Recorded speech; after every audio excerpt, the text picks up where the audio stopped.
Rainbow Diversamente Radio. La voce di chi non ha voce. Benvenuti su RDR Sardegna. L'intervista di oggi è dedicata al colonnello Luciano Secchi, che ha composto parole e musica di Dimonios. Ascoltiamo gli speaker Simone Mele e Monica Mura. Benvenuti su RDR Sardegna.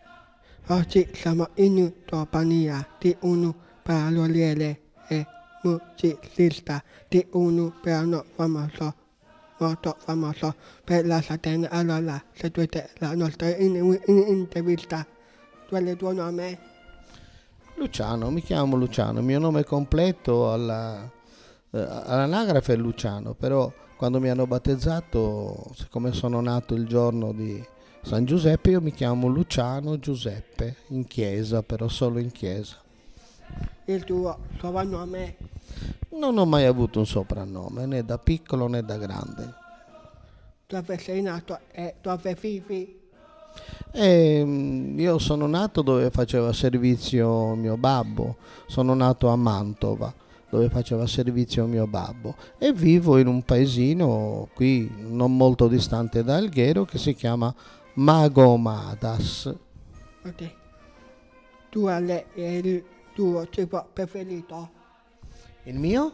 Cibo preferito? Il mio cibo preferito, ma non ho delle grosse preferenze anche perché non mangio un po' di tutto, ecco, però diciamo che mi piace la pasta, ecco la pasta.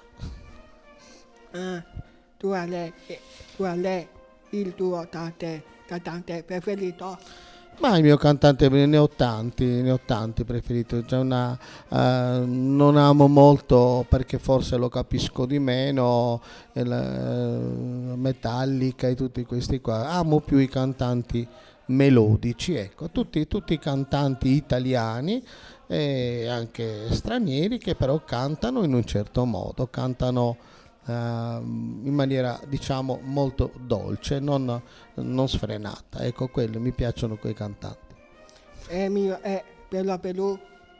Sì, Piero Pelù mi piace, vedi, Piero Pelù, sono stati i miei figli a insegnarmi a voler bene, fra virgolette, questo cantante che sembra molto così aggressivo, invece no, invece è un cantante che si distingue dagli altri, ha molto da dire, ecco.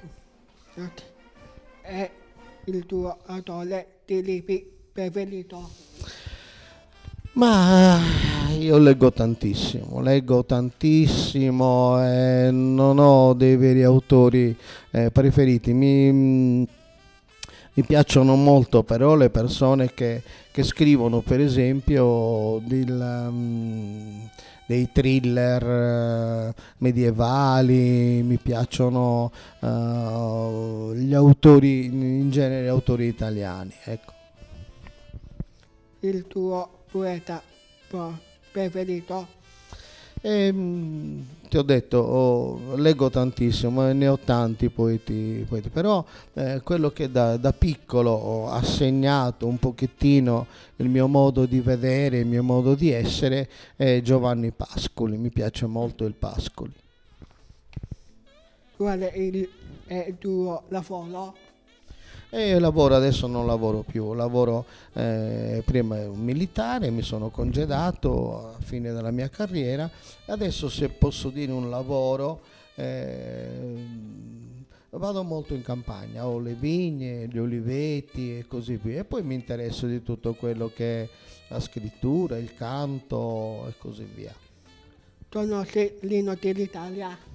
Sì, che lo conosco molto bene, essendo stato militare da piccolino, adesso forse non si usa più, ma quando io ero piccolo a scuola, nei momenti particolari cantavamo l'inno d'Italia e anche a vari altri inni, canzoni patriottiche molto belle, ce le insegnavano i nostri maestri a scuola. Ti piace il wrestling? Ti piace il wrestling? Wrestling. Diciamo così che io non conoscevo questo sport, l'ho visto qualche volta in televisione, ma poi dico la verità, non mi sono appassionato molto a questo sport. Sono sì dubbi del tit. No, non lo conosco, non seguo quello sport, dunque non lo conosco. Tu sai. Sì, due dualità, assettività di dualità, no?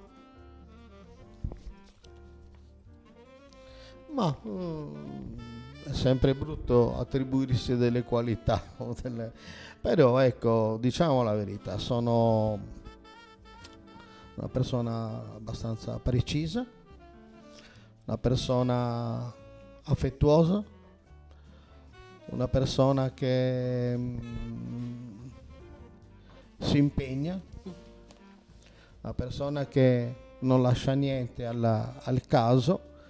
E poi in certe occasioni, almeno in molte occasioni, cerco di sforzarmi, non è nel mio carattere, ma cerco di sforzarmi nel vedere anche in tutte le persone anche il poco di buono che hanno o il molto di buono che hanno. Cerco di vedere il lato buono delle persone.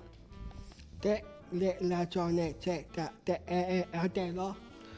Ma diciamo così che io che non frequentiamo molto Alghero, almeno dalla nostra parte, però la relazione con Alghero è il fatto che per un periodo della mia vita dovevo venire a lavorare qui ad Alghero, poi non sono venuto più.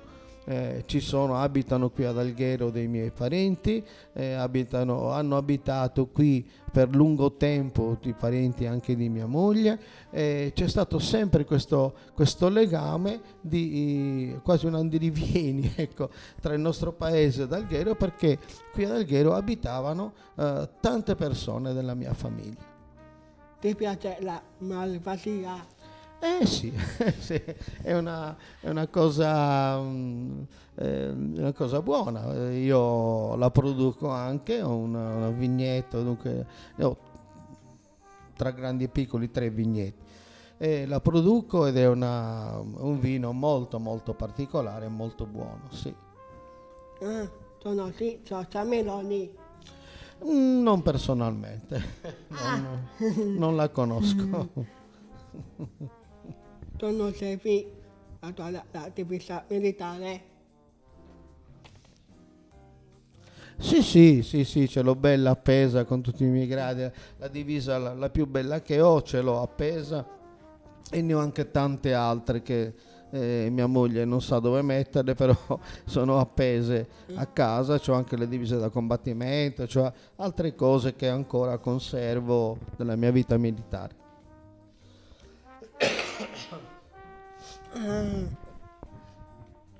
Hai mai suonato all'interno della banda militare? No, facevo un altro lavoro e non ho mai avuto né la possibilità né la capacità di suonare in una banda. Ok. Lo sai, l'inno del Pitata Sassari e sono gli altri cellulari? Sì, lo so, lo sento, addirittura mi capita che andando in giro, anche nei supermarket da poco, sento squillare i cellulari con l'inno. Sì, so che... Fai i tutti buce? Sì, mi piace, mi piace molto fare i cruciverba, tantissimo, da quando ero piccolo, mi piace sempre. Perché scrivere un brano militare? Perché a volte serve. Io questo brano l'ho scritto appunto perché venisse suonato in una caserma militare, nell'ambito militare, sì.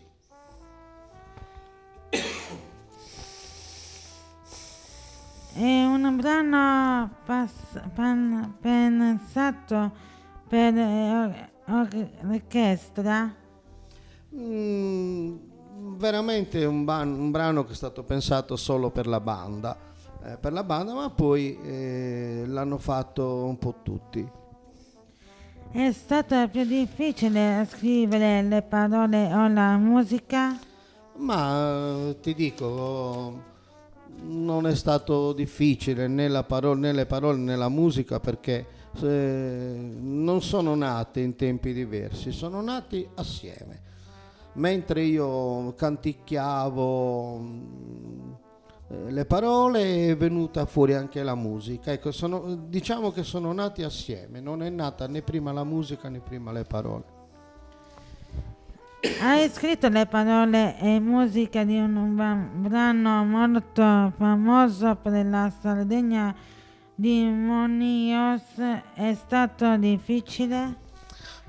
Come ho detto prima, non è stato né facile né difficile. È stato difficile farlo in tempi brevi, quello sì, perché mi è stato chiesto di farlo in tempi brevi, però non ho avuto difficoltà, evidentemente avevo in mente queste parole, questo brano, e dalle parole poi nasceva un po' il ritmo poi ci attaccavo le parole e così via, è nato tutto assieme.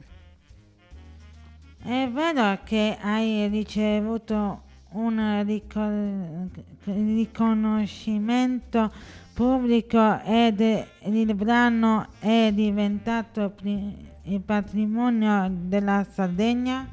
Sì, ne sono molto contento di questo perché ha iniziato, diciamo, la regione Sardegna con un riconoscimento particolare che mi è stato dato a Sassari proprio durante una cerimonia pubblica. Hanno considerato, la regione Sardegna ha considerato Dimonios patrimonio della sardità, patrimonio della Sardegna. Non era mai successo per brani anche molto più importanti, di compositori più importanti, non era mai successo che un brano musicale venisse considerato patrimonio del popolo sardo. Alcuni anni dopo anche l'associazione internazionale Lions a Cagliari, con una cerimonia pubblica, mi ha dato questo riconoscimento, riconoscendo Dimonios come proprio patrimonio del popolo sardo. Lo stesso l'ha fatto la città di Tempio, dunque sì, è così, il Dimonios è diventato patrimonio del popolo sardo. Hai scritto altri testi e musicali oltre di Monios e suoni qualche strumento musicale? Sì, ho scritto varie altre cose, per esempio dirigevo tanti anni fa un coro femminile e scrissi in lingua sarda tutte le canzoni di una messa, poi ho scritto tanti altri brani in lingua sarda da cantare con il mio coro, con il coro. Come strumento musicale sono gli strumenti musicali della tradizione come l'armonica bocca, lo scacciapensieri chiamato in sardo trunfa, e non suono, strimpello la chitarra. Che studi musicali hai fatto?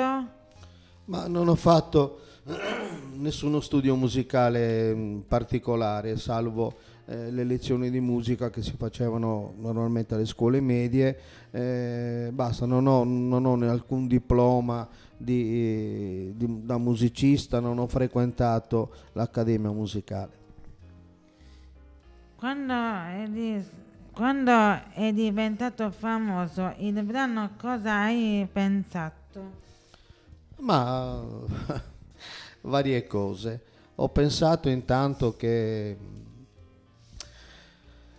non mi capacitavo del perché fosse così popolare, perché era stato fatto esclusivamente per la caserma, è stato fatto esclusivamente per i reparti musicali, per i reparti militari, però poi il successo gliel'ha dato non il suonarlo con delle bande, delle cose, no, gliel'hanno dato i soldati stessi, perché uscendo dalle caserme portavano questo canto negli spuntini, nelle riunioni familiari, nelle feste, e la gente si appassionava, dice: ma cos'è questo canto? Cioè, è un canto che cantiamo in caserma, è un canto che è stato fatto per noi, e lì è partito, è piaciuto tantissimo, ed è partito così la notorietà. Desideravi fare il militare sin da bambino? Mm, sì e no, nel senso che io vivevo a casa con mio padre che indossava la divisa, le stellette, e non avevo proprio da bambino, da piccolino, l'intenzione di fare il militare, però poi andando avanti negli anni mi è sempre più piaciuto, e ho deciso di partire a fare il militare. Hai mai conosciuto personalmente Sergio Mattarella? Presidente della Repubblica, sì, ho conosciuto personalmente, abbiamo anche mangiato assieme per questo. Lui venne quando io facevo servizio per tanti mesi, proprio in inverno, proprio in questo periodo, era a gennaio del 2000, sì, gennaio del 2000, eravamo a Sarajevo e lui venne a trovarci, e in quel momento noi allestimmo una specie di buffet, qualche cosa da mangiare, qualcosa da bere, quello che avevamo, ed eravamo vicini e lo conobbi personalmente, sì. I tuoi progetti futuri? Ma progetti futuri ne ho pochi nel senso che il mio progetto è quello di continuare, ecco, a cercare di vivere bene la mia campagna con la mia famiglia, il mio nipotino, e vivere, ecco, serenamente il giorno per giorno. Ringraziamo tutti gli ascoltatori di RDR Sardegna e vi aspettiamo al prossimo lunedì con la seconda parte dell'intervista, sempre su Rainbow Diversamente Radio, la voce di chi non ha voce.